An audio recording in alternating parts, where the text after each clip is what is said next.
One North Central Luzon at iba pang local news personalities kinilala sa second Daluyan Media Awards. Naritong report.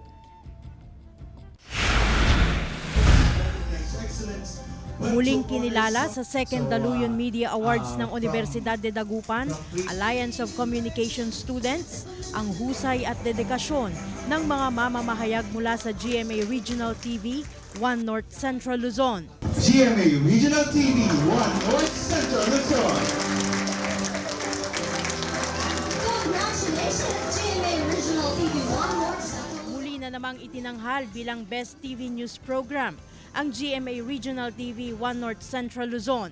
Isang patunay ng patuloy na tiwala ng publiko sa kalidad ng serbisyo na hatid namin sa Hilaga at Gitnang Luzon. Best News Field Reporter Female Category ang iginawad na parangal kay Jasmine Gabriel Galban.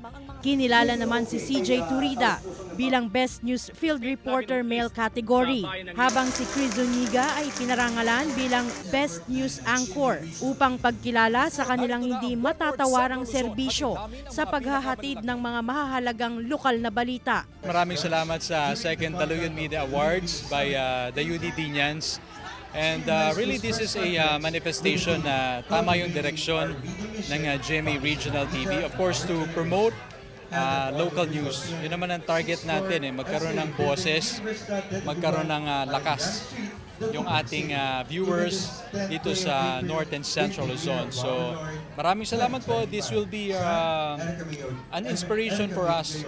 Ang second Daluyan Media Awards ay pagkilala sa mga individual at programang may makabuluhang ambag sa larangan ng print at broadcast media, mga tagapagsulong ng makatotohanan at malayang pamamahayag.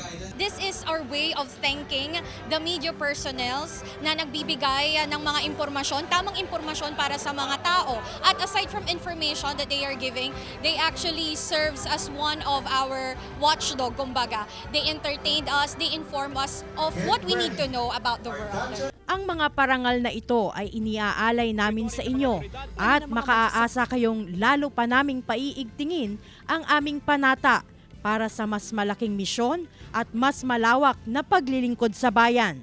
Glam Kalikdan, Dizon, One North Central Luzon.